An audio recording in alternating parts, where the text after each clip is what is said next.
Si alguna vez pensaste que el dolor físico es lo peor que puede pasarte, déjame contarte cómo, en solo un minuto, la crueldad de tu propia hija puede atravesar el pecho más fuerte que cualquier infarto. Antes de continuar, suscríbete al canal, activa la campanita porque todos los días tenemos nuevas historias. Deja tu like y cuéntanos en los comentarios desde qué ciudad nos estás viendo. Me llamo Joaquín Martínez Blanco y esta es la parte de mi vida que, aunque quisiera, jamás podré olvidar. Todo ocurrió un martes gris, justo cuando la casa parecía más silenciosa que nunca, y la rutina estaba a punto de romperse para siempre. Tenía 65 años, viudo, acostumbrado a resolver problemas con calma y a observar en silencio los detalles de mi alrededor.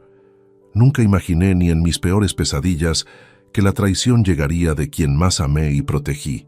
La mañana empezó como tantas otras, con el olor del café recalentado y el ruido lejano de los buses en la calle Fernando el Católico. Había revisado mi correo, preparado mis facturas y repasado mentalmente los pagos del mes. Sin embargo, al abrir mi extracto bancario en el ordenador, una cifra me heló la sangre.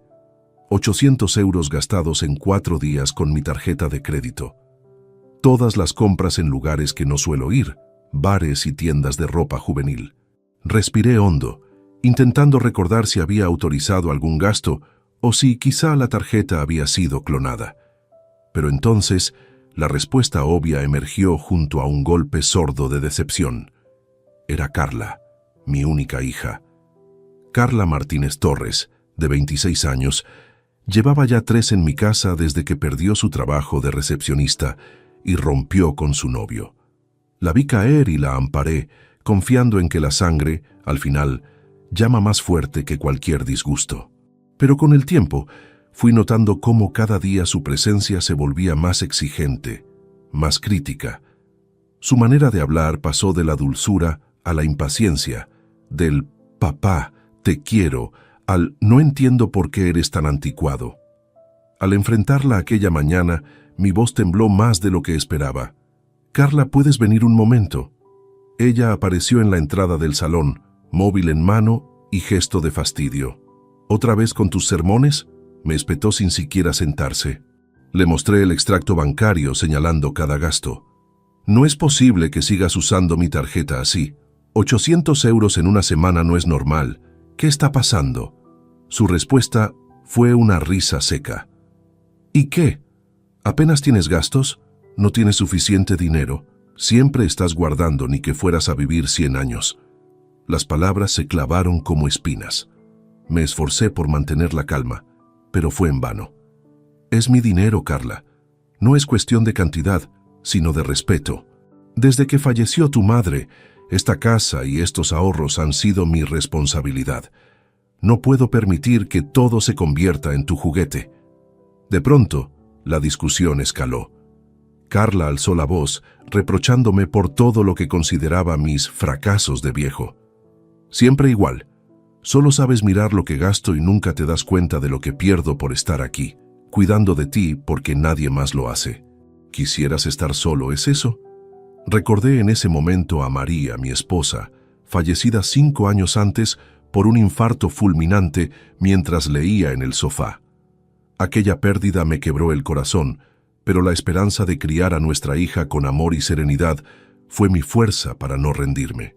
Me prometí nunca permitir una soledad tan profunda y alimentar el vínculo filial, aunque tuviéramos diferencias. Pero esa mañana, por primera vez, sentí que todo mi esfuerzo había sido en vano. La discusión, lejos de calmarse, se tornó violenta. Los gritos de Carla resonaron en las paredes y cada reproche suyo, sobre la pensión, sobre su vida estancada, sobre oportunidades perdidas, aumentaba mi angustia. Traté de responder con argumentos, con recuerdos de su infancia, con razones, pero me miró con desafío absoluto y soltó esa frase que nunca podré olvidar: «Ojalá te mueras pronto y me dejes en paz».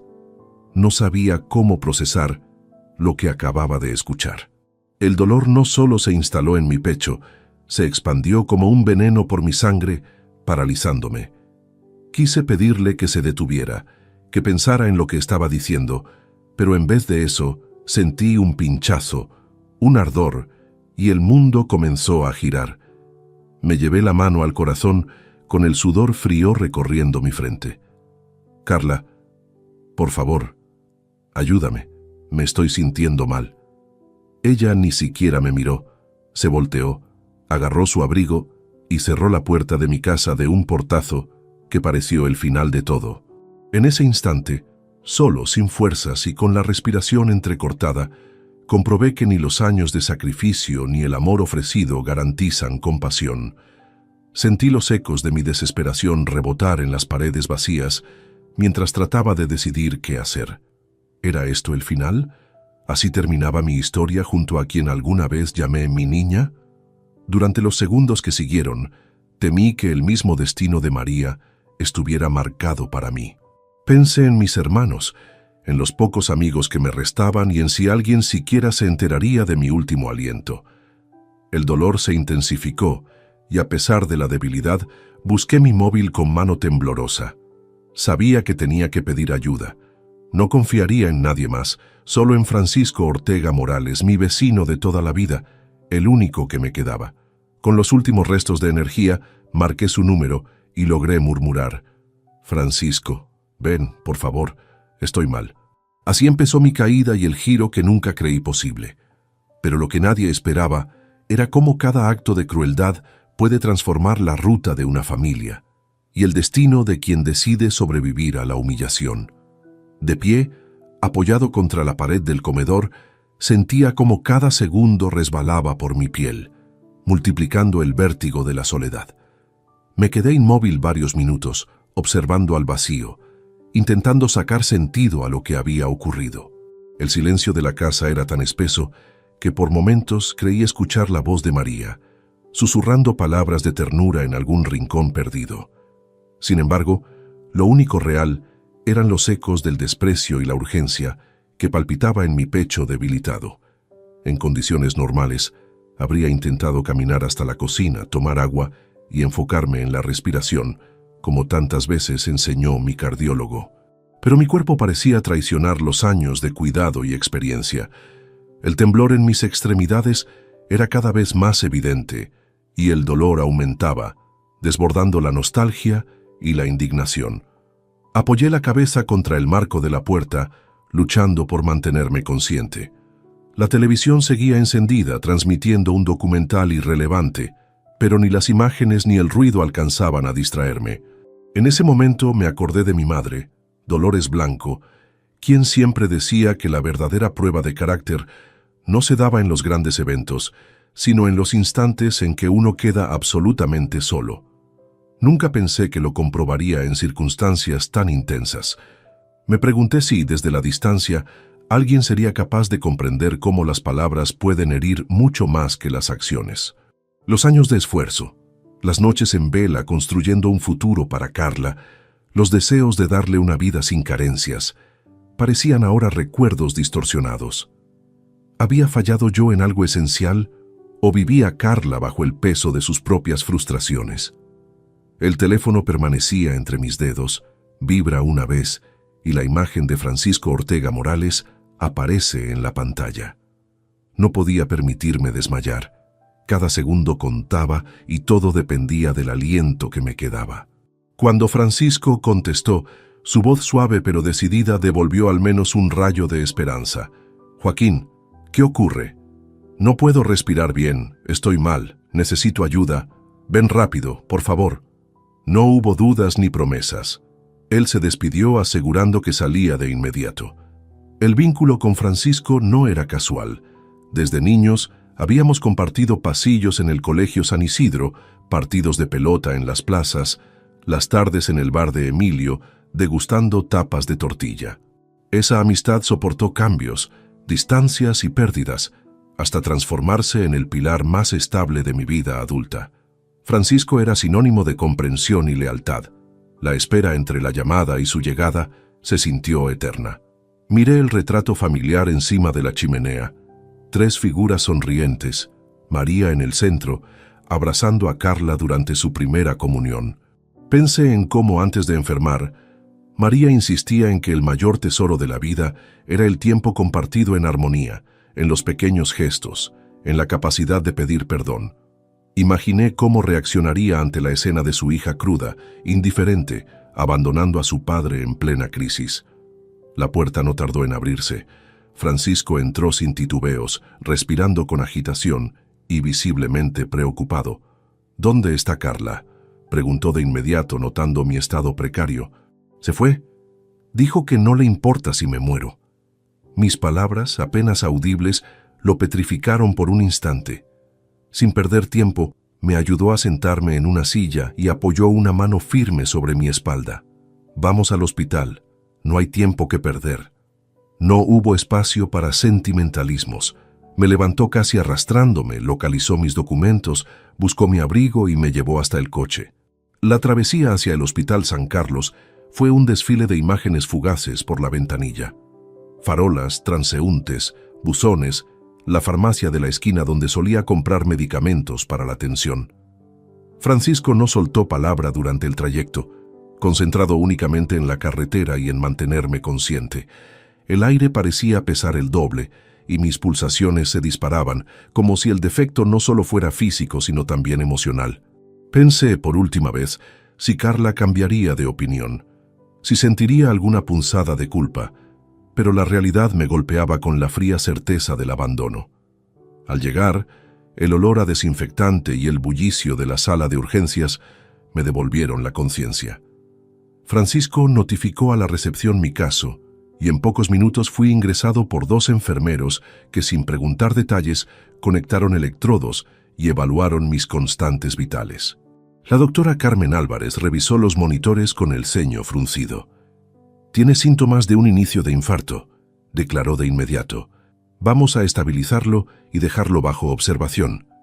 Sentí un alivio breve, seguido por la preocupación de lo impredecible. Miraba a Francisco cada tanto, buscando una señal de serenidad, y él respondía con miradas decididas, comunicando que no estaría solo. Sin embargo, dentro de mí, el dolor era más profundo que nunca. En la soledad de uno de los cuartos, con apenas la voz de los consejos médicos y el zumbido tenue de las máquinas, me permití recordar.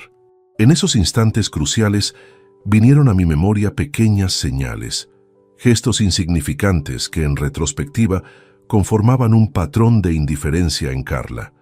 Las miradas de fastidio, las discusiones por cuestiones insignificantes, la falta de solidaridad ante mis dolores en las articulaciones, su manera de ignorar mis aniversarios, los gritos por pequeñas frustraciones cotidianas. Me había convencido durante años que todo eso era simplemente parte de su proceso personal, pero el abandono reciente sacó a la luz que era algo mucho más grave. Mientras los minutos transcurrían, la enfermera Teresa Gómez ingresó para revisar mis constantes y renovar la medicación intravenosa. «¿Tiene compañía?», preguntó, y al ver a Francisco, ambos intercambiaron palabras breves sobre mi historial médico. Me sentí seguro sabiendo que alguien de confianza estaba a mi lado, una presencia firme entre los profesionales y la máquina del dolor. Francisco conversó por teléfono con Beatriz Sánchez, avisando que estaría conmigo toda la noche si era necesario. Ella, desde la distancia, confirmó su apoyo y prometió avisar a familiares si algo iba mal. Pasé las siguientes horas alternando entre la vigilia y los sueños fugaces en los que María aparecía, vestida de blanco, ofreciéndome su mano y guiándome por pasillos luminosos. En cada despertar, la realidad me recordaba el abismo que se había abierto entre mi hija y yo. Mi móvil permanecía inerte. Las llamadas perdidas eran de bancos y propagandas. Ningún mensaje de Carla, ninguna señal de que estuviera siquiera preocupada.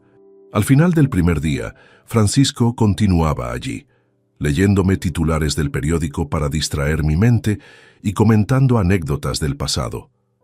Cada historia de nuestra infancia me hacía comprender que las verdaderas familias no siempre comparten sangre, sino lealtad y presencia en los momentos decisivos. Reflexioné sobre el papel de los padres. ¿Era mi deber perdonar lo imperdonable solo por el vínculo familiar? ¿Debía dejar de lado el respeto propio ante los errores de una hija? La noche avanzó y los pensamientos se arremolinaban en mi cabeza. Decidí por primera vez y sin reservas que al salir de aquel hospital no permitiría más humillaciones. Francisco me apoyó en silencio, con gestos de complicidad. El dolor físico cedía poco a poco, pero la herida invisible seguía abierta. Sin saberlo, esa decisión marcaría el inicio de un nuevo destino. Uno donde aprendería, tras tanta adversidad, a priorizar mi paz y valor personal por encima de todo.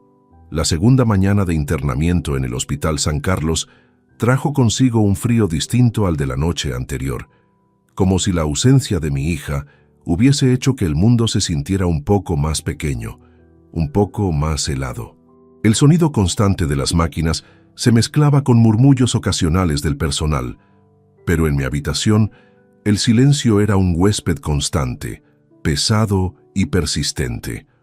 Mientras la luz dibujaba formas suaves en las cortinas, mi mente se sumergía en recuerdos y reconstruía escenas del pasado, intentando comprender los matices que me llevaron hasta aquí. Entre jeringas y medicación, la rutina hospitalaria me regalaba momentos para enfrentar memorias enterradas.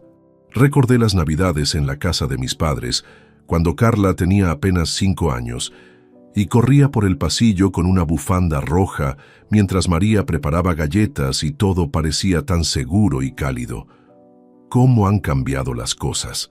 Pensé en la generosidad que siempre quise inculcarle, en los valores que, creía, ella había aceptado como parte de sí misma. Pero ahora, cada noche que pasaba en vela dentro de este hospital, evidenciaba que mi visión era ingenua. El amor paternal no es un escudo infalible contra el egoísmo y la ingratitud. El olor a desinfectante ya era parte de mi piel. Teresa Gómez, la enfermera de turno, me saludó con una sonrisa amigable, notando la tristeza que intentaba disimular. Francisco se había ausentado unas horas, pues tenía que atender asuntos personales, pero me prometió volver antes de mediodía. Sentía una suerte de agradecimiento profundo por él, porque su presencia disipaba la sensación de abandono. Sin embargo, la verdadera soledad es la que te impulsa a revisar tu propia vida, a detectar los errores con precisión quirúrgica. En ese espacio de reflexión, volví a repasar las conversaciones con Carla de los últimos años.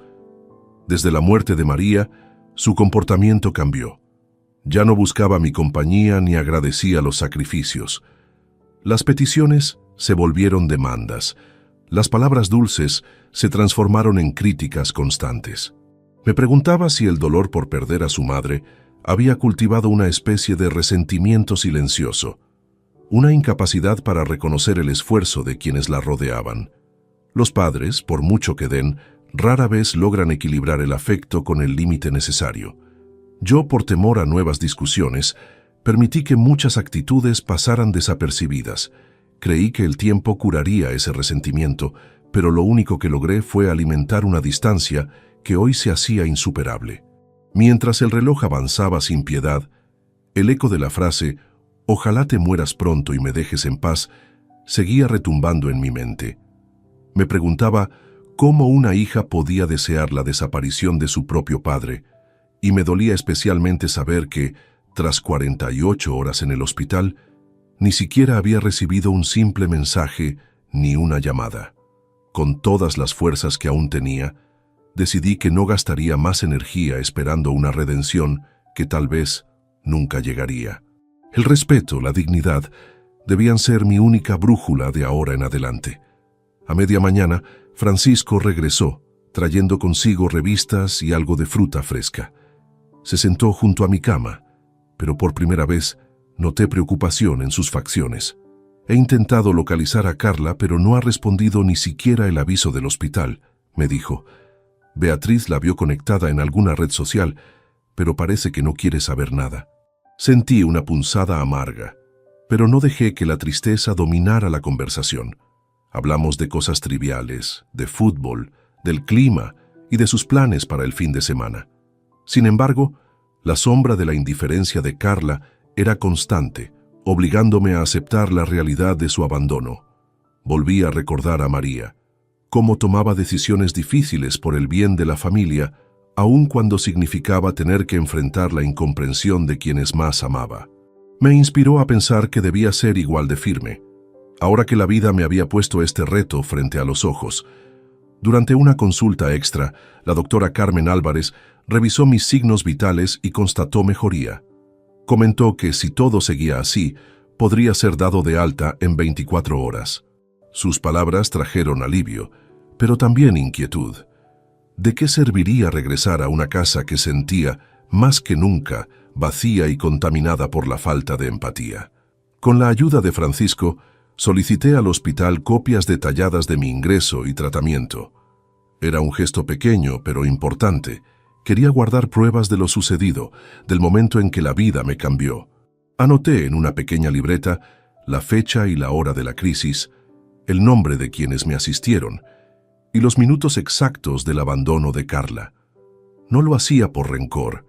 Era un acto de autoprotegerme, de asegurarme que nunca más sería expuesto a una humillación semejante sin estar preparado. Algo en mi interior empezó a acomodarse, como si la decisión de tomar el control restaurara una parte de mi equilibrio perdido. Hablé con Francisco sobre mi determinación, sobre la idea de establecer límites claros con mi hija, sobre la necesidad de poner punto final a años de indulgencia. «Joaquín, tienes razón», afirmó con convicción. «La única salida es cuidar de ti mismo primero». Fui tomando conciencia de que mi proceso de recuperación no sería solo físico. El corazón tarda más en sanar las heridas morales que las orgánicas. Reflexioné sobre otras familias de la ciudad, sobre amigos que pasaron por abandonos parecidos, sobre el silencio con que muchos padres envejecen mientras esperan un gesto que nunca llega. Si bien la tristeza seguía presente, por primera vez sentí una chispa de fuerza serenamente firme. Al caer la tarde, mientras contemplaba por la ventana el movimiento de los coches y la vida que continuaba ajena a mi sufrimiento, me hice una promesa. Nunca volvería a suplicar atención o afecto a quien fue capaz de dejarme solo en el momento más vulnerable. El hospital era un símbolo de debilidad, pero también de renacimiento. En ese lecho, rodeado por máquinas y voces profesionales, comencé a comprender que la dignidad se construye a partir de las decisiones que uno toma en la adversidad. La última visita de Francisco ese día concluyó con un apretón de manos y un abrazo sincero. Le agradecí por ser mi refugio en medio de la tormenta, y él me recordó que la amistad, la verdadera, es la familia que uno elige cada día. Me quedé reflexionando sobre esa verdad mientras preparaba mentalmente el siguiente paso: salir del hospital, restaurar mi vida y no permitir nunca más que el desprecio de nadie, ni siquiera de una hija, me robara la paz que tanto me costó construir. Despertar la última mañana bajo las luces pálidas del Hospital San Carlos fue diferente. Por primera vez en días, sentí que el aire entraba limpio y sin esfuerzo, dejando atrás esa pesadez de las primeras horas. El murmullo del personal sanitario y las voces entremezcladas con el pitido regular de los monitores ya no eran una amenaza, ahora eran el telón de fondo de un momento definitivo. Llevaba el pijama del hospital, y el reloj de la pared marcaba las 8:15, cuando la enfermera Teresa Gómez asomó su rostro amable para anunciar que la doctora Carmen Álvarez había autorizado mi alta médica. La noticia me agarró con una mezcla de alivio y responsabilidad. Estaba de vuelta en mi vida, pero no en la vida que había conocido antes. Francisco Ortega Morales llegó apenas unos minutos después con su habitual puntualidad y una bolsa de desayuno del bar El Jardín. El aroma a café recién hecho me devolvió brevemente a los días de rutina familiar, esos momentos de quietud compartida que ahora parecían de otra existencia. Mientras recogía mis pertenencias y firmaba algunos papeles, noté la mirada cuidadosa de Teresa, que no dejaba de preguntarse si realmente me encontraba recuperado. Debe evitar cualquier estrés fuerte. Cuide su corazón tanto como su salud mental, recomendó antes de despedirse con una palmada discreta en el hombro. Recogí la carpeta con mis registros médicos, asegurándome de que ahí figuraran todos los datos pertinentes, detalles de la admisión, evolución, así como constancia de las visitas o la ausencia de ellas. Al salir del hospital, sentí que cada paso tenía más peso. El sol de mediados de enero era suave, dibujaba sombras cortas sobre la acera y el tráfico discurría lento, como si la ciudad ignorase la cantidad de historias que se cocinaban silenciosamente bajo sus tejados. Francisco condujo meticulosamente, evitando maniobras bruscas. No tocó música en la radio. La breve distancia entre el Hospital San Carlos y mi vivienda en la calle Fernando el Católico se recorría en minutos, pero la ansiedad convertía ese trayecto en una eternidad. No podía dejar de visualizar el enfrentamiento pendiente con Carla, imaginar su reacción ante mi regreso y la decisión irrevocable que me había costado noches de insomnio. Al llegar, el primer reflejo fue mirar hacia la ventana del piso superior, buscando algún movimiento familiar, pero todo estaba igual de silencioso y ordenado como lo había dejado. Abrí la puerta y me invadió el olor tenue de mi hogar, la mezcla de madera antigua, alguna planta reseca y ese aroma mineral que solo tienen los espacios vividos intensamente. Francisco me siguió dentro, cargando la bolsa del desayuno y la carpeta de documentos. Lo primero que hice fue sentarme un momento en el sillón de cuero gastado, intentando reunir el coraje necesario para lo que vendría. La casa ya no era refugio, sino escenario de un ajuste final. Revisé el buzón, encontrando facturas sin abrir y una carta del abogado Andrés Castillo Vega. Leí su respuesta a mi consulta hecha desde el hospital. Tiene derecho pleno sobre la vivienda. En caso de conflictos familiares, las fuerzas de seguridad pueden ayudarle a ejercer su potestad. La frase no hablaba solo de leyes, sino de poner límites, de cortar el ciclo de indulgencia y convertir la dignidad en bandera. Decidí entonces prepararlo todo. Pedí a Francisco que me ayudara y juntos recorrimos la casa recogiendo cada prenda, cada objeto personal de Carla. Ropa, libros, cosméticos, fotos, un portátil antiguo, perfumes, hasta el calendario bordado por María en su última Navidad. Puse cada cosa cuidadosamente en varias cajas de cartón, evitando cualquier mezcla con mis objetos. El acto era más simbólico que material, un gesto de separación vital. Francisco guardó silencio, respetando mi ritmo y decisión. Allí, entre mudanza y recuerdos, sentí el peso definitivo de la ruptura. No solo era cuestión de bienes, sino del quiebre irremediable entre padre e hija. Al terminar, coloqué las cajas en el recibidor junto a una nota breve. Carla, tus cosas están aquí. Hablaremos cuando llegues. La tarde avanzaba y el reloj sugería que el encuentro sería inminente. Mientras esperaba, repasé mentalmente cada argumento, cada palabra y límite necesario para evitar una nueva recaída en la culpa o la compasión mal entendida. Sabía que esta vez no habría espacio para ruegos ni para negociaciones prolongadas. La decisión estaba tomada y lo que debía prevalecer era mi bienestar y la seguridad de mi hogar. La primera señal de regreso fue el sonido de las llaves en la cerradura. Carla cruzó la puerta con paso seguro, sin mirar enseguida las cajas ni la nota. Su rostro mostraba cansancio, pero también una mezcla de desconcierto y rabia contenida. Me observó de reojo, adivinando un cambio en el ambiente. ¿Por qué están mis cosas aquí?, preguntó fría, como si la respuesta fuera solo un dato más en una conversación de rutina. Me puse en pie con calma. El corazón latía fuerte, pero la voz se mantuvo firme. Voy a ser claro, Carla. Después de lo que sucedió, no puedo permitir que vivas aquí. Lo que hiciste va más allá de cualquier discusión. Has cruzado un límite que no se puede ignorar. Ella intentó protestar, buscando argumentos, que era su casa también, que no tenía a dónde ir, que no podía dejarla en la calle por una simple pelea. Pero esta vez, no permití que el drama familiar desviara mi objetivo. Con la carta del abogado en mano, le dije que la ley era clara. El domicilio es mío. No respondí a provocaciones ni comentarios hirientes, solo a la realidad de lo vivido. Francisco presenció el intercambio, manteniéndose a una distancia prudente, preparado para apoyar en caso de conflicto. Carla, al ver la firmeza en mi decisión y la evidencia legal sobre la mesa, optó por encerrarse en su cuarto, dejando tras de sí un portazo seco. No cedí esta vez. Tras varios minutos de tensión y gritos, tomé el teléfono y marqué a la Policía Nacional. Expliqué la situación y apenas 30 minutos después, la agente Marta Ruiz Jiménez apareció. Con profesionalismo, dejó claro a Carla que debía respetar la decisión paterna y que cualquier resistencia sería inútil. Frente a la autoridad, sus protestas se apagaron como un grito ahogado en el mar. El proceso fue doloroso y humillante para ambos, pero absolutamente necesario. La agente hizo un inventario rápido de las pertenencias, verificó la legalidad de la expulsión y se aseguró de que no hubiese agresiones. Carla recogió sus cosas en silencio, acompañada por la mirada vigilante de la policía y la presencia discreta de Francisco. La puerta se cerró despacio esta vez, sin rabias ni portazos, sino como el final de un ciclo que ya no daba más de sí.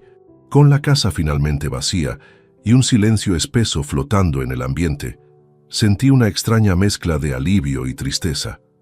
No era la escena que cualquier padre soñaría para un reencuentro con su hija, pero era lo único posible, dada la gravedad de lo ocurrido.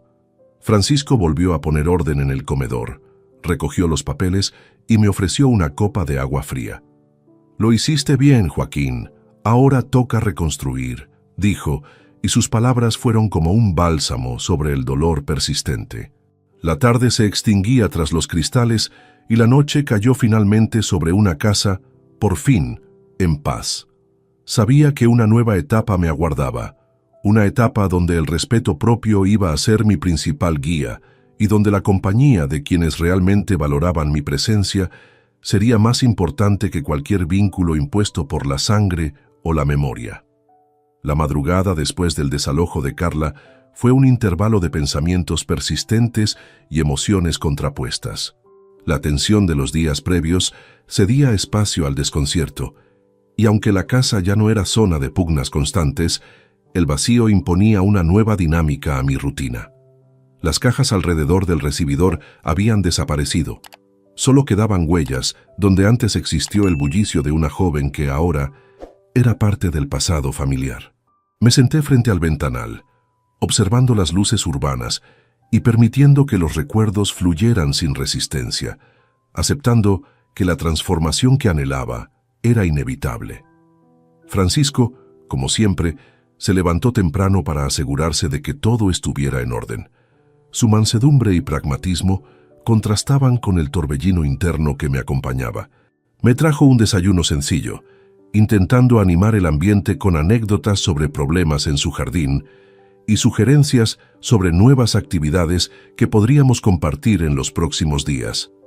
No necesitaba palabras grandilocuentes ni promesas eternas.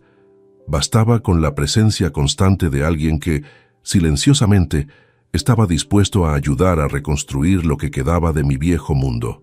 Al revisar los documentos y notas del hospital, me aseguré de guardar los archivos médicos y testimonios de la expulsión en una carpeta especial.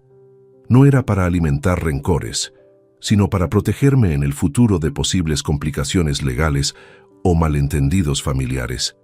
Aprendí durante los años como empleado administrativo en la empresa de logística que la previsión es una aliada fundamental cuando el conflicto personal transita a lo jurídico. El asesoramiento de Andrés Castillo Vega, mi abogado, se consolidó como un apoyo indispensable. Varias veces me llamó para preguntarme si necesitaba alguna gestión adicional o si requería notificar formalmente a otros herederos sobre lo acontecido. En esos días posteriores, la noticia del enfrentamiento llegó a algunos conocidos y familiares distantes.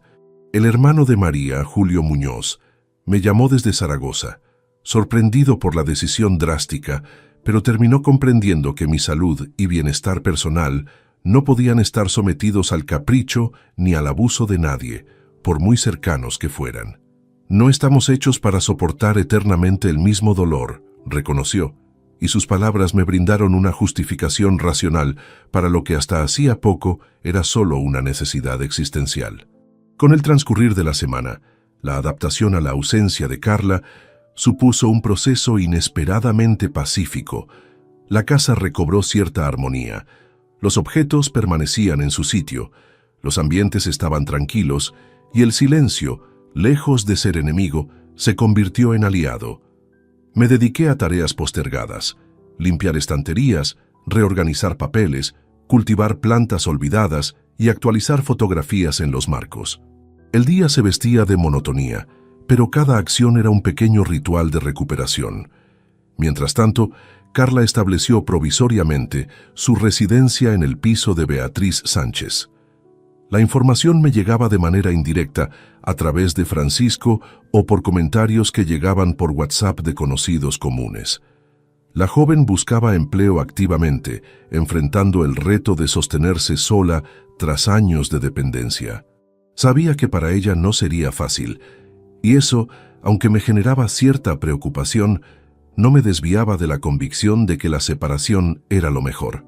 Sufrió el primer impacto de la realidad al aceptar un puesto de limpiadora doméstica en una empresa de servicios, cobrando 900 euros mensuales por jornadas largas y agotadoras.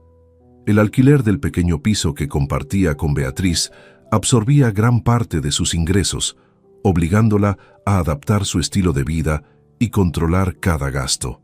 En mi casa, la rutina se reinventaba en pequeños detalles: los horarios, las comidas, los caminos a recorrer. Redescubrí el arte de cocinar, algo que había relegado desde la muerte de María, y me permití experimentar con recetas tradicionales y platos mediterráneos. Francisco se convirtió en socio habitual de almuerzos y juntos compartimos conversaciones profundas sobre viudedad, paternidad y los desafíos de envejecer solos en una ciudad que no perdona los descuidos. El vínculo entre ambos se consolidó como estrategia de mutua protección contra la soledad y los recuerdos tortuosos. En una de esas tardes, decidí escribir una carta a Carla, no para recriminar, sino para transmitirle mi decisión y mis sentimientos con claridad. Le conté sobre el dolor de los últimos meses, el suceso del hospital, la importancia de respetar los límites entre personas y la esperanza de que algún día pudiese comprender lo sucedido desde una óptica menos violenta. No esperaba respuesta inmediata, pero necesitaba cerrar el capítulo sin dejar palabras atrapadas en el silencio. Guardé la copia de la carta junto a mis papeles más personales, convencido de que la transparencia es el mejor camino para evitar historias mal contadas. La primera semana sin Carla terminó sin incidentes dramáticos. Por las noches releía escritos antiguos de María y contemplaba fotografías familiares, sintiendo una mezcla de melancolía y gratitud. Aprendí que la distancia, aunque dolorosa, puede ser el mejor antídoto contra el ciclo de dependencia y resentimiento. Francisco, en su sabiduría sencilla, me repetía que la vida se reconstruye despacio y que los días difíciles no duran para siempre. En el barrio, los comentarios sobre la situación familiar fueron menos crueles de lo que temía. Algunos vecinos mostraron curiosidad, pero la mayoría se mantuvo al margen. Solo la farmacéutica Teresa Romero preguntó si necesitaría ayuda con la medicación o con trámites de la seguridad social. Respondí que tenía todo bajo control, agradeciendo su interés con una sonrisa sincera. Antes de que terminara el mes, decidí mudarme definitivamente a la habitación principal, recuperando el espacio que compartía con María y que había dejado vacío desde su fallecimiento. Ese gesto simbólico supuso un punto y aparte. Ya no era hogar compartido, sino territorio propio. El olor delicado de la ropa de mi esposa y los pequeños objetos que quedaban en las gavetas me recordaron que los lazos verdaderos nunca desaparecen, sino que se transforman en energía vital para afrontar las nuevas etapas. Carla, por su parte, avanzaba lentamente en su proceso de adaptación. La información sobre su evolución llegaba escasa, y aunque en algún momento pensé en escribir una segunda carta o llamarla, entendí que la mejor manera de ayudarla era permanecer firme en mi decisión. Las rupturas profundas requieren distancia y tiempo para poder digerirse. El amor, cuando es sano, exige respeto mutuo incluso en el silencio. Los días se sucedieron sin sobresaltos y la paz reconfigurada comenzaba a dar paso al optimismo. Con Francisco exploramos opciones para el futuro, cursos de cocina, viajes locales por los pueblos cercanos incluso visitas al museo donde solíamos ir en los años más felices con María. Todo era parte del proceso de reconstrucción, un aprendizaje lento pero constante para convertir la soledad en fuente de fortaleza. La casa, finalmente, había recuperado ese sosiego perdido durante tanto tiempo, y yo, por primera vez desde que inició la tormenta, sentía que mi vida volvía a tener orden, sentido y esperanza. Tras 2 semanas de convivencia pacífica conmigo mismo, llegó el momento de enfrentar una decisión que había estado posponiendo: ¿qué hacer con los ahorros que destinaba mensualmente para Carla? Durante años, transferí religiosamente 300 euros a su cuenta personal, pensando que ese dinero le brindaría seguridad y tranquilidad. Ahora, sin la obligación moral de mantenerla, esos recursos quedaban libres para otros propósitos. Sentado frente al escritorio de roble que heredé de mi padre, revisé mis finanzas con la meticulosidad de quien ha aprendido a valorar cada céntimo. La pensión, los ahorros acumulados y las inversiones conservadoras me permitían vivir cómodamente, pero también me daban la oportunidad de hacer algo especial con Francisco, quien se había convertido en mi verdadero sostén familiar. Durante una de nuestras caminatas matutinas por el Parque del Oeste, observé cómo Francisco miraba con nostalgia los grupos de turistas que consultaban mapas y folletos. Recordé que, años atrás, cuando nuestras esposas aún vivían, solíamos hablar de viajar juntos por Europa, explorando ciudades históricas y degustando gastronomías locales. La muerte de María y la de Esperanza, su mujer, enterraron esos sueños bajo el peso de la rutina y el luto. Sin embargo, ahora que ambos habíamos aprendido a caminar solos, el proyecto volvía a tener sentido.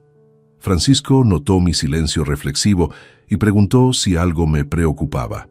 Le conté mi idea: usar parte de los ahorros para financiar un viaje que nos permitiera desconectar del pasado reciente y crear nuevos recuerdos positivos. Sus ojos se iluminaron con una chispa que no veía desde hacía meses. ¿Hablas en serio, Joaquín?, me preguntó, como si temiera que fuera solo una fantasía pasajera. Le aseguré que la propuesta era completamente real y que, además, quería agradecerle su lealtad durante los momentos más difíciles de mi vida. Esa misma tarde visitamos la agencia de viajes Mediterráneo Tours, ubicada en la Gran Vía. La empleada, Laura Fernández, nos recibió con profesionalidad y entusiasmo, mostrando opciones que se adaptaran a nuestras edades y preferencias. Entre folletos coloridos y mapas desplegados sobre la mesa, elegimos un crucero de 15 días por el Mediterráneo occidental: Barcelona, Palma de Mallorca, Génova, Nápoles, Roma y Marsella. El itinerario incluía excursiones culturales, comidas gourmet y entretenimiento variado, todo por 300-200 euros por persona. Era una inversión considerable, pero justificada por la necesidad de celebrar esta nueva etapa de nuestras vidas. Mientras Laura gestionaba las reservas y verificaba disponibilidad de camarotes, Francisco y yo intercambiamos miradas cómplices.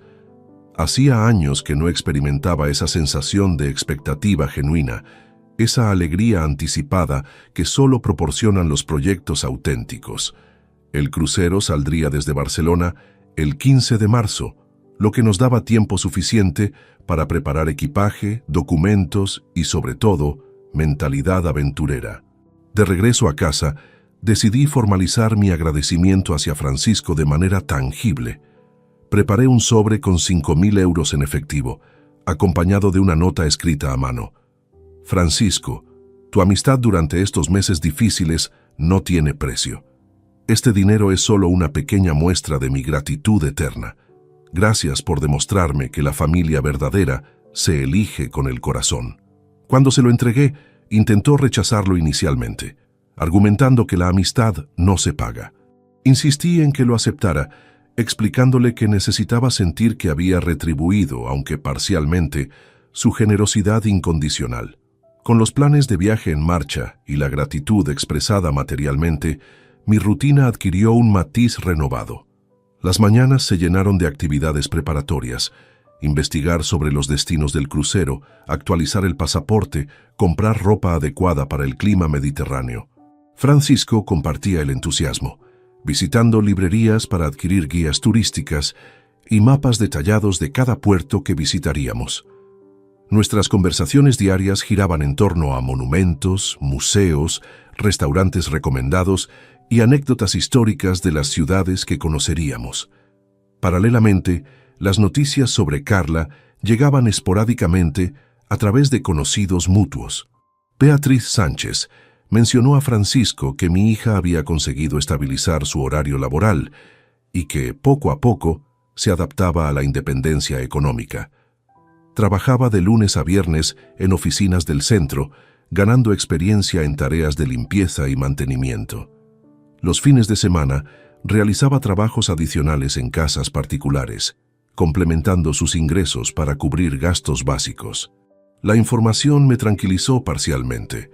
Aunque las circunstancias eran duras, Carla demostraba capacidad de supervivencia y adaptación. Un aspecto que me sorprendió gratamente fue la reacción del vecindario ante mi nueva situación. Contrario a mis temores iniciales, la mayoría de las personas mayores del edificio expresaron comprensión y apoyo discreto. Dolores Vega, la portera, comentó que había observado cambios positivos en mi semblante y actitud. «Se le ve más relajado, don Joaquín», me dijo mientras recogía el correo. Sus palabras confirmaron que la decisión, aunque dolorosa, había sido acertada para mi bienestar general. Durante las tardes, Francisco y yo exploramos nuevas actividades culturales en la ciudad. Visitamos exposiciones en el Museo del Prado, asistimos a conciertos de música clásica en el Auditorio Nacional y degustamos tapas en tabernas tradicionales que habíamos ignorado durante años. Cada experiencia reforzaba la sensación de estar redescubriendo aspectos de la vida que el conflicto familiar había opacado. La ciudad, vista desde esta perspectiva renovada, ofrecía infinitas posibilidades de disfrute y aprendizaje. Una tarde, mientras organizaba fotografías antiguas en álbumes, encontré imágenes de Carla durante su adolescencia. Sonrisas genuinas, abrazos espontáneos, momentos de complicidad familiar que contrastaban dramáticamente con los últimos años de tensión. No sentí nostalgia destructiva, sino una melancolía serena que me permitió recordar los aspectos positivos sin minimizar los negativos. Guardar esas fotografías en una caja especial fue un acto de reconciliación con el pasado, aceptando que las relaciones humanas pueden evolucionar hacia direcciones impredecibles. El proceso de renovación personal incluyó también cambios estéticos menores pero significativos. Me corté el cabello en una peluquería moderna, renové parte del guardarropa con prendas más juveniles y coloridas y decoré algunos rincones de la casa con plantas nuevas que Francisco me ayudó a seleccionar. Estos detalles, aparentemente superficiales, simbolizaban el compromiso interno de construir una versión mejorada de mí mismo, aprovechando la libertad recién conquistada. Las semanas transcurrían con una cadencia equilibrada entre reflexión y acción, entre soledad constructiva y compañía elegida. La fecha del crucero se acercaba, y con ella, la promesa de aventuras que habían permanecido latentes durante demasiado tiempo. Francisco y yo nos habíamos convertido en compañeros de una nueva etapa vital, demostrando que la verdadera familia se construye con lealtad, respeto mutuo y presencia constante en los momentos cruciales. La casa, finalmente, había recuperado su función de refugio y base de operaciones para una vida plena y digna. El ambiente general en mi vida, ahora libre de la constante tensión que me acompañó durante tanto tiempo, era radicalmente distinto. Cada rincón del piso tenía una nueva textura, la paz. Noté que incluso los sonidos parecían diferentes. La madera crujía de modo más suave. El viento ofrecía un susurro sereno contra las ventanas. Todo era síntoma de una transformación necesaria que, aunque no exenta de nostalgia, me trajo una sensación de ligereza inédita. Francisco y yo comenzamos a planificar los días previos al viaje con minuciosidad. Ambos nos propusimos revisar nuestras pertenencias para asegurarnos de no llevar objetos innecesarios o cargas del pasado que pudieran empañar la experiencia. Fue durante esta tarea doméstica que casi sin querer encontré una antigua carta escrita por María a los pocos meses de que Carla naciera. Era un texto lleno de esperanza y proyectos que soñábamos en familia. Al leerlo, sentí una ternura inusitada, nostalgia por lo que fue, aceptación de lo que ya no volvería, gratitud por lo que aún podía construir. La relación con los vecinos siguió en una línea cordial pero discreta. Algunos se acercaban con gestos amables, ofreciendo ayuda en caso de necesitar apoyo durante la ausencia. El portero, Vicente Ruiz, se encargó de vigilar el piso y de recoger la correspondencia, lo que añadió tranquilidad a nuestra preparación. De vez en cuando, Dolores Vega preguntaba por Carla y Francisco explicaba, con tacto, que cada uno debía encontrar su camino. No hubo juicios ni murmullos, solo una comprensión adulta que me permitió dejar atrás antiguos temores.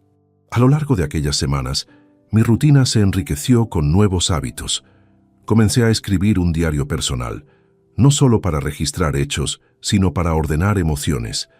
A veces rememoraba episodios felices de mi juventud, los días en que María, Francisco, Esperanza y yo compartíamos cenas interminables repletas de risas y proyectos.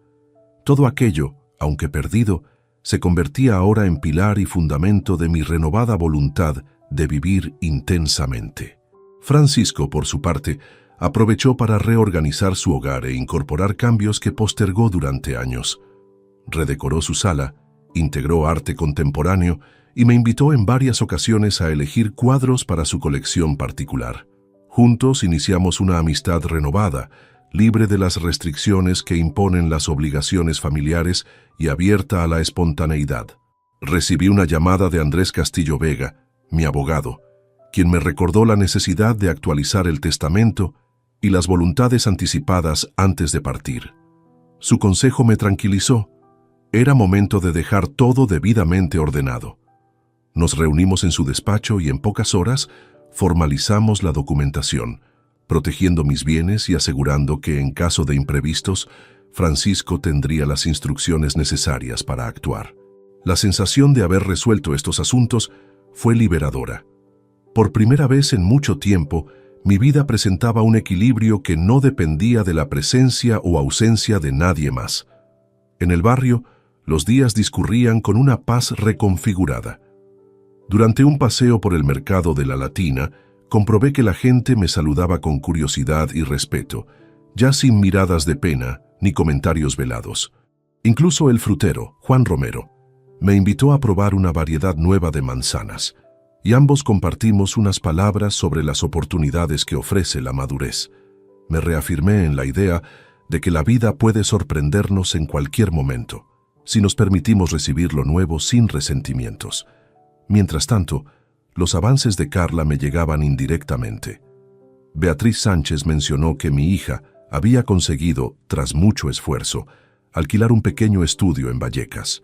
Su rutina era dura, jornadas extensas de limpieza, horarios ajustados, pero progresivamente encontraba su equilibrio. Agradecí la información sin comentarios.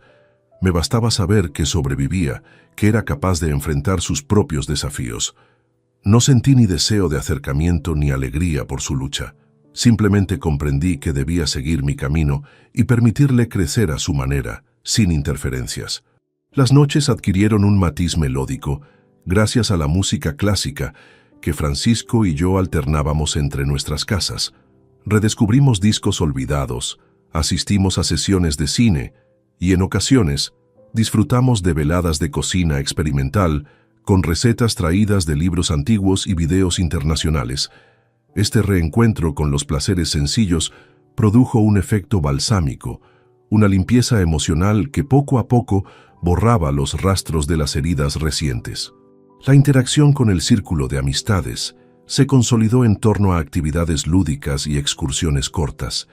Visitamos la Sierra de Guadarrama, recorrimos museos y nos aventuramos en rutas de senderismo poco transitadas. Cada jornada sumaba nuevas anécdotas y detalles que integré en mi diario, dibujos, fotografías y reflexiones íntimas. El tiempo, antes estancado en rutinas tristes, fluía ahora como un río renovado por la lluvia. La gestión previa al viaje requirió varios trámites. Me aseguré de que todas las facturas estuvieran al día. Organicé la correspondencia e hice un inventario de objetos de valor en la casa. Francisco y yo compartimos el entusiasmo por las excursiones culturales a Roma y Nápoles, e incluso tomamos clases breves de italiano para facilitar nuestra experiencia a bordo. El aprendizaje de un idioma nuevo resultó divertido y estimulante, abriendo una puerta a posibilidades inesperadas. A medida que la fecha de partida se acercaba, el optimismo se mezclaba con una tranquila determinación. Revisé una última vez el contenido de las maletas: ropa, medicinas, cámaras fotográficas, diarios personales y algo de literatura para navegar las largas horas en el mar. Francisco propuso llevar un álbum conjunto en el que ambos registraríamos nuestras impresiones diarias, fotos y pensamientos sobre el viaje y la vida que venía. Cerré mi casa con doble llave. Entregué instrucciones precisas al portero y me despedí de los vecinos con una gratitud sincera. El viaje representaba el fruto de decisiones difíciles, el resultado de haber atravesado el dolor y la soledad para encontrar una forma nueva de felicidad.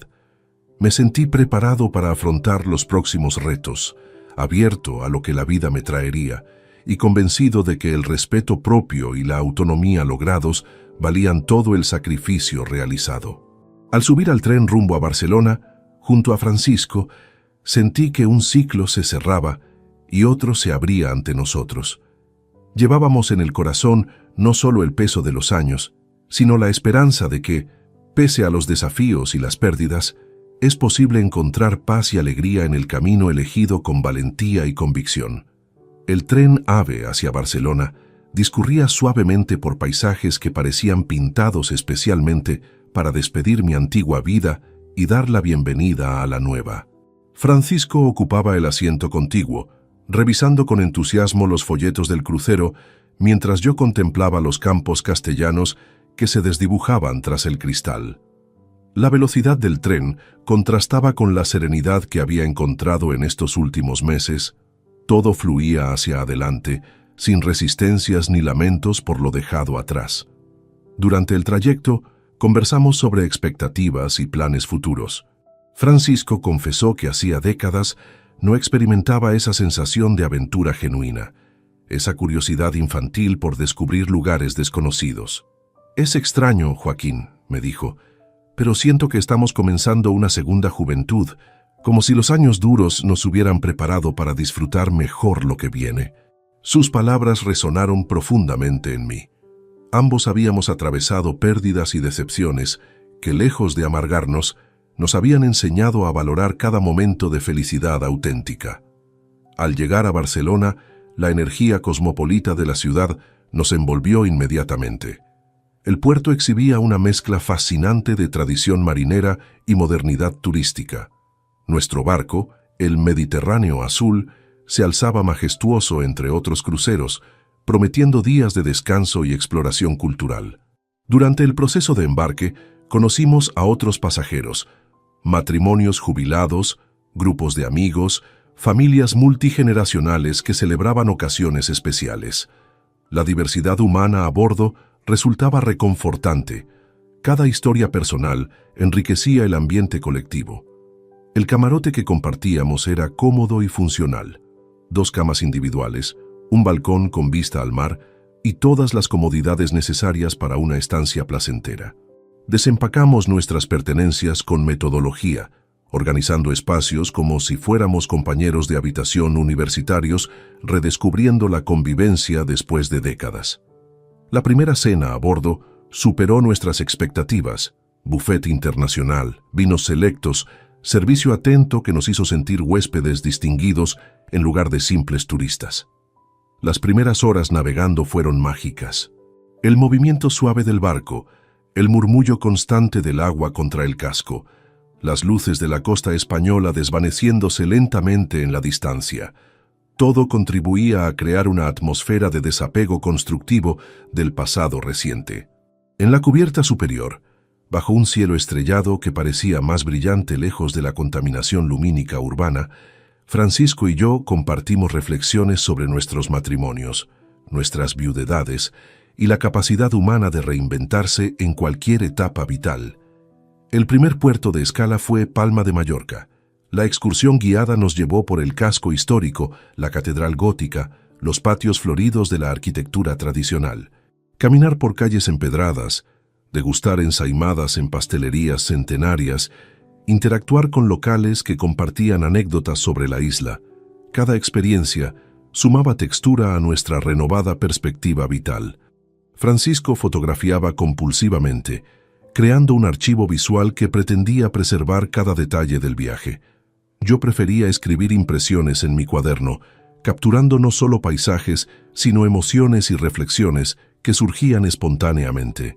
Durante la navegación hacia Génova, participamos en actividades culturales organizadas por el barco, conferencias sobre historia mediterránea, clases de baile, espectáculos musicales. La interacción con otros viajeros resultó estimulante. Conocimos a Elena Soto, una profesora retirada de Valencia que viajaba sola tras enviudar, y a Roberto Mendoza, un ingeniero jubilado de Sevilla que había decidido recorrer Europa después de superar una enfermedad grave. Sus historias confirmaban que la edad madura puede ser sinónimo de libertad y autodescubrimiento, no de resignación. En Génova, la magnificencia arquitectónica nos impresionó profundamente. Los palacios renacentistas, las iglesias barrocas, el puerto histórico donde Cristóbal Colón forjó sus sueños americanos. Todo respiraba historia y grandeza humana. Francisco y yo nos separamos durante algunas horas para explorar individualmente. Él se dedicó a los museos marítimos, mientras yo me perdí entre librerías y cafés tradicionales.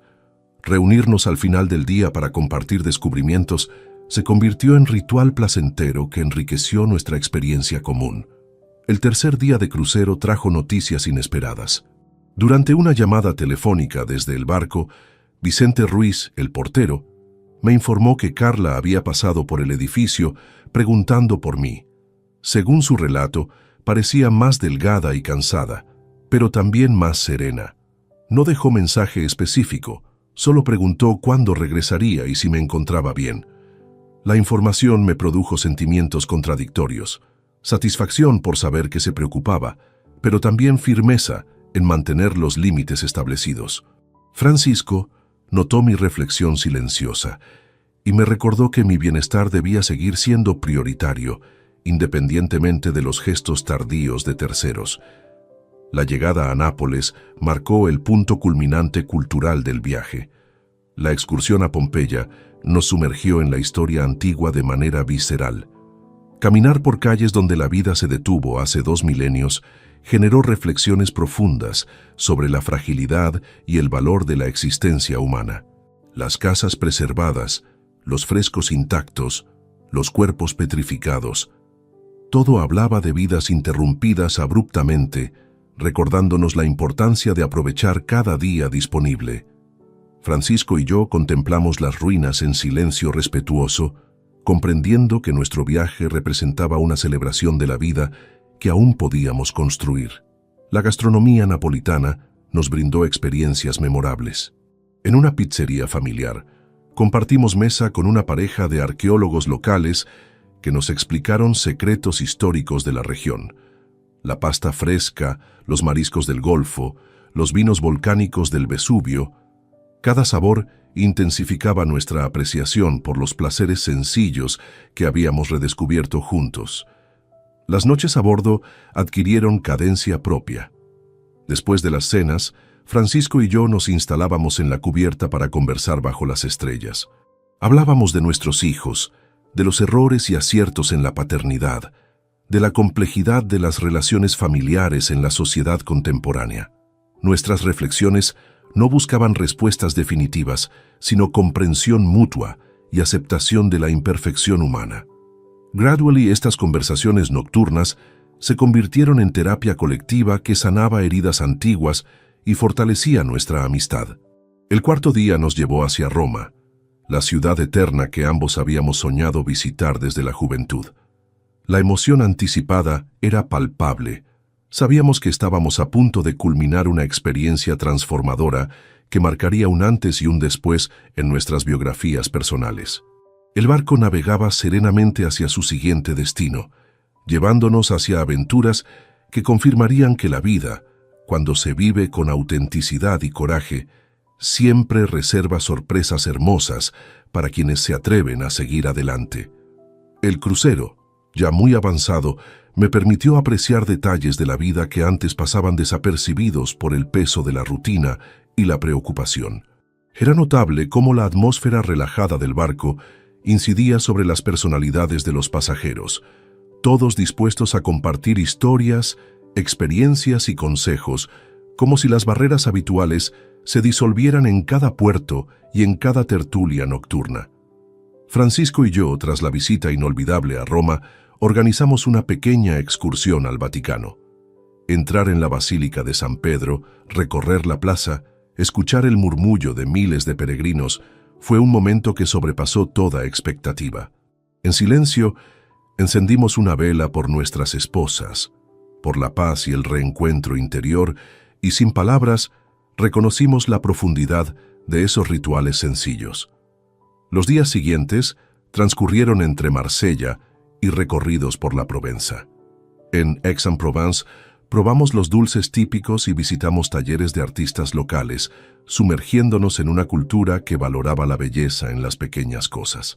Cada jornada era más que una aventura turística, una recuperación del sentido de pertenencia al mundo. En cada puerto, Francisco encontraba una oportunidad para sorprenderme: un libro antiguo en una librería italiana, una postal insólita en una tienda francesa, una conversación con marineros sobre el arte de la navegación. Nos volvimos coleccionistas de recuerdos y de momentos, el tipo de riqueza que no encuentra espacio en cuentas bancarias, pero se atesora en la memoria.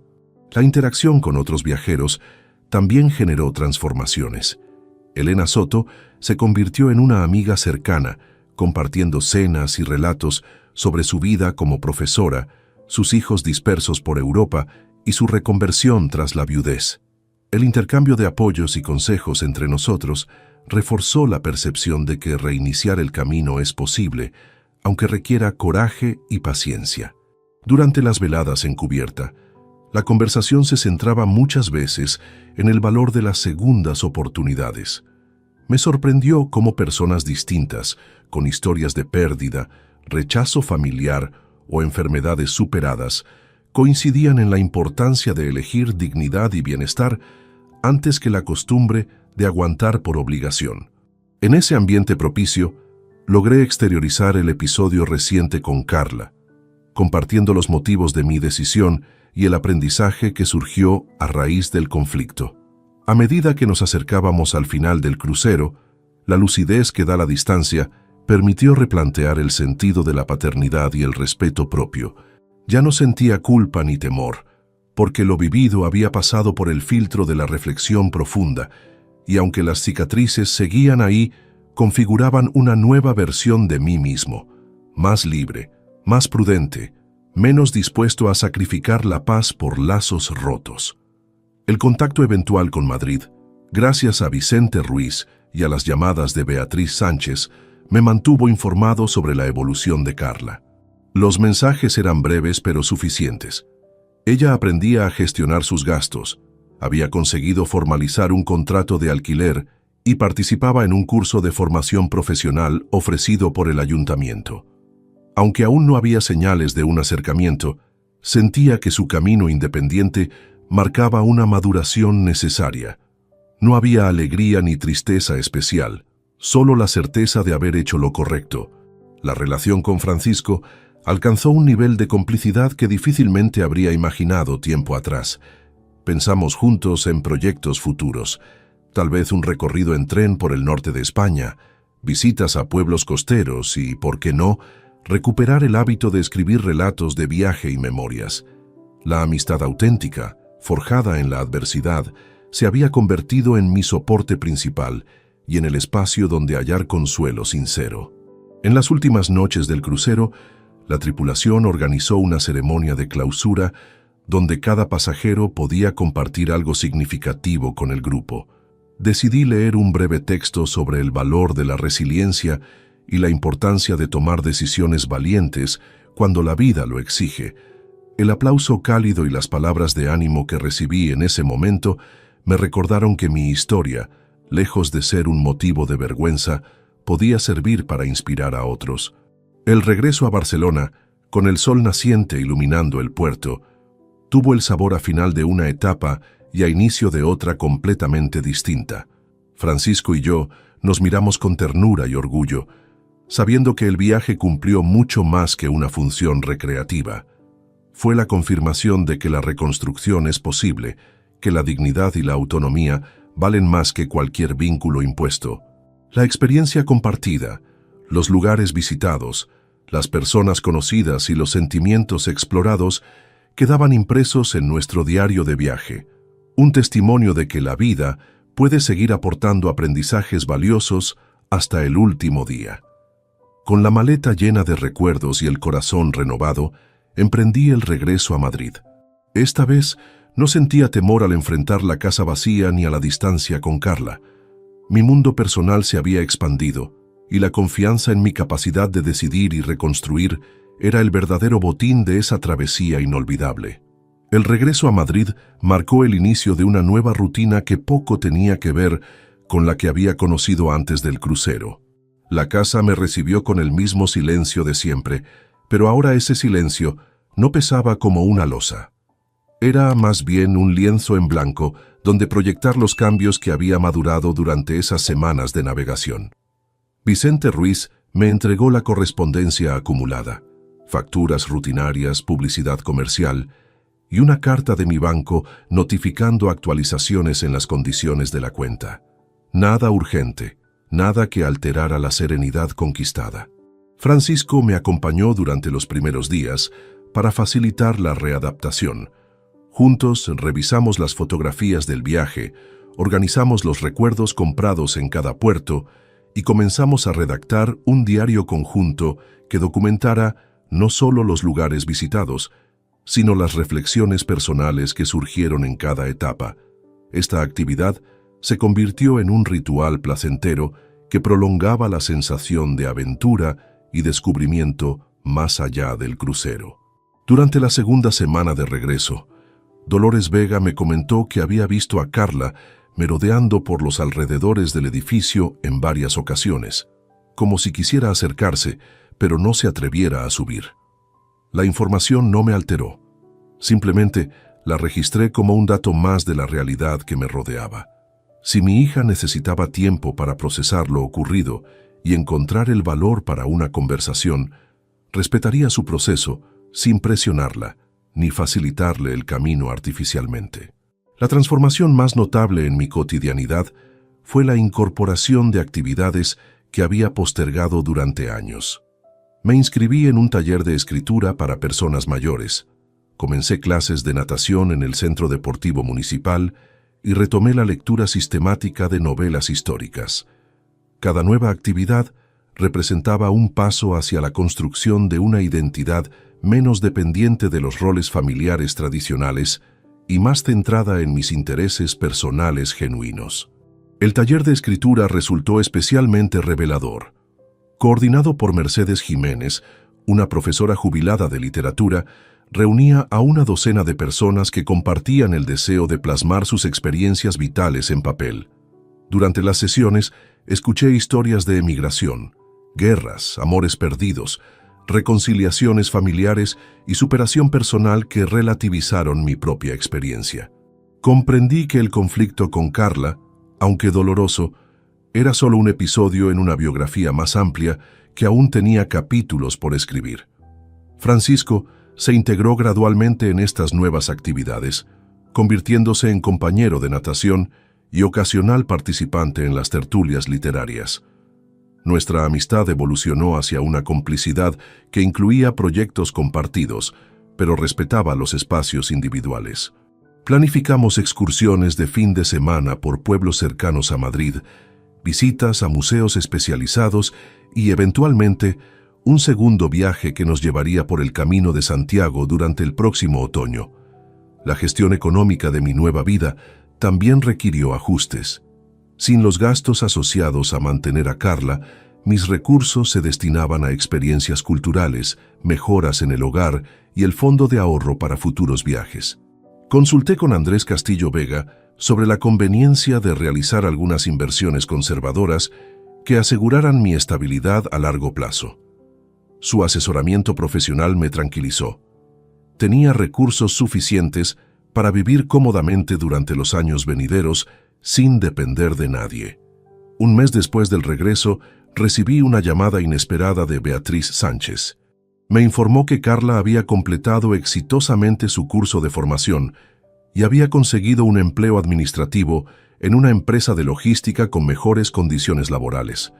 Según su relato, mi hija parecía más madura y reflexiva, aunque aún no había expresado intención alguna de contactar conmigo. Agradecí la información sin comentarios adicionales. Me bastaba saber que se las arreglaba por sí misma. Durante una de las sesiones del taller de escritura, Mercedes propuso que cada participante redactara una carta dirigida a alguien importante en su vida, sin obligación de enviarla. Decidí escribir a Carla, no para recriminar ni para justificarme, sino para expresar mis sentimientos con la claridad que solo proporciona la distancia temporal. La carta, de 3 páginas manuscritas, recorría nuestros momentos felices, reconocía mis errores como padre, explicaba las razones de mi decisión y expresaba el deseo de que encontrara su camino hacia la felicidad y la responsabilidad personal. Al terminar la carta, experimenté una liberación emocional profunda. Guardar ese texto en mi cajón personal, sin enviarlo, representaba una forma de cerrar el duelo por la relación perdida y abrir espacio para nuevas posibilidades. Francisco, que leyó fragmentos del texto con mi autorización, comentó que la escritura había logrado algo que las conversaciones no conseguían: transformar el dolor en comprensión. Las tardes de primavera trajeron una rutina renovada. Después de la natación, Francisco y yo solíamos caminar por el retiro, observando cómo las familias jóvenes disfrutaban de espacios que nosotros habíamos frecuentado décadas atrás con nuestras esposas e hijos. No sentía nostalgia destructiva, sino una curiosidad serena por las nuevas generaciones y sus formas de relacionarse. En ocasiones, conversábamos con otros abuelos que paseaban con sus nietos, intercambiando anécdotas y perspectivas sobre la evolución de la sociedad española. La casa se transformó gradualmente en reflejo de mi nueva personalidad. Reorganicé los muebles para crear espacios más luminosos. Incorporé plantas que requerían cuidado diario y destiné una habitación a biblioteca y escritorio personal. Cada cambio material simbolizaba el proceso interno de renovación que había iniciado meses atrás. Los objetos de María permanecían en su lugar, pero ya no dominaban el ambiente. Convivían armoniosamente con mis nuevas adquisiciones y proyectos. En una de las clases de natación, conocí a Esperanza Morales, una viuda de mi edad que había comenzado a nadar por recomendación médica después de superar una operación. Nuestras conversaciones casuales en la cafetería del centro deportivo evolucionaron hacia una amistad que enriqueció mi círculo social. Esperanza compartía mi interés por la literatura y tenía una perspectiva equilibrada sobre los desafíos de envejecer solo en una sociedad que privilegia la juventud. Al finalizar la primavera, mi vida había alcanzado un equilibrio que no conocía desde la muerte de María. La ausencia de conflictos constantes, la presencia de amistades auténticas y la dedicación a actividades significativas habían creado un entorno propicio para el crecimiento personal. Sabía que la historia con Carla permanecía inconclusa, pero ya no condicionaba mi bienestar cotidiano. Había aprendido que la paternidad responsable incluye saber cuándo retirarse, para permitir que los hijos maduren por sí mismos, incluso cuando ese proceso resulta doloroso para ambas partes. La sensación dominante era de gratitud, por haber encontrado el coraje para establecer límites, por contar con la amistad incondicional de Francisco, por haber descubierto que la vida después de los 60 años puede ser rica en experiencias y aprendizajes. El futuro se presentaba incierto pero prometedor, lleno de posibilidades que dependían únicamente de mi capacidad para seguir eligiendo el bienestar y la dignidad como prioridades fundamentales. El verano en Madrid se presentó distinto. Las calles irradiaban luz y los parques acogían un bullicio armonioso al que, por primera vez en mucho tiempo, me sumé sin sentirme ajeno. La vida había adquirido una cadencia tranquila, lejos de sobresaltos y dramas cotidianos. Mi calendario se llenó de actividades elegidas cuidadosamente.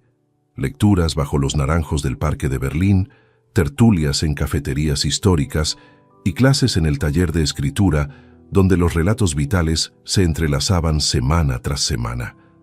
La relación con Francisco continuaba creciendo. Nuestros paseos por la ciudad nos permitían descubrir rincones desconocidos y disfrutar de charlas profundas que parecían brotar espontáneamente de la confianza consolidada. Un día propuso visitar Toledo. La idea se transformó en una excursión en la que recorrimos iglesias centenarias y compartimos comidas típicas en mesones donde los recuerdos de juventud afloraban sin melancolía. Cada experiencia conjunta aportaba sentido y alegría a una madurez que, lejos de ser sinónimo de soledad, se presentaba como oportunidad para cultivar afectos auténticos y descubrir nuevas pasiones. Los meses siguientes transcurrieron entre nuevos aprendizajes y logros personales. Me convertí en colaborador asiduo del Boletín Cultural del Barrio, donde escribía sobre literatura, historia y las pequeñas grandes lecciones que la vida ofrece cuando uno se atreve a mirar más allá de las pérdidas. Sentí placer al ver que mis textos generaban debate y que vecinos de diversas edades me buscaban para intercambiar ideas y compartir perspectivas. El reconocimiento social, aunque inesperado, llegó como resultado natural de la apertura y la disposición a reconstruir mi identidad fuera del papel exclusivo de padre y esposo. Las noticias sobre Carla siguieron llegando por intermediarios. Beatriz Sánchez, siempre prudente, comentaba que mi hija progresaba en su empleo y comenzaba a formar su propio círculo de amistades. En ocasiones la veía en actividades comunitarias organizadas por el ayuntamiento, colaborando en proyectos de voluntariado y participando en talleres de formación. Me alegré por ella, aunque la distancia se mantuviera firme. No era tiempo de reconciliaciones precipitadas ni de volver atrás. La autonomía, conquistada con esfuerzo, debía protegerse ante todo. A finales de julio, recibí una carta de Carla. No era larga ni sentimental, más bien una nota sincera en la que agradecía sin detalles que le hubiera permitido dar el paso hacia la independencia. Reconocía que la dificultad inicial fue abrumadora, pero que aprender a sobrevivir y gestionar su propia vida le había revelado capacidades que nunca imaginó poseer. Al leer sus palabras, sentí una mezcla de orgullo y serenidad. Era la prueba de que, aunque el amor filial implica dolor y ruptura, también puede abrir camino a la madurez y al respeto mutuo. No quise responder inmediatamente. Reflexioné sobre el contenido y decidí que, por ahora, era mejor permitir que el tiempo asentara los nuevos vínculos y que cada uno siguiera su viaje hacia el futuro sin apuros ni promesas. Expresar gratitud sin exigir cercanía era la mayor muestra de crecimiento que podía reconocer en nuestra historia. Durante esas jornadas estivales, participé en eventos literarios y solidarios, colaboré con nuevas amistades y redescubrí el gozo de la autonomía adulta. Cada día reafirmaba la convicción de que el bienestar propio no es egoísmo, sino fundamento para cualquier relación sana.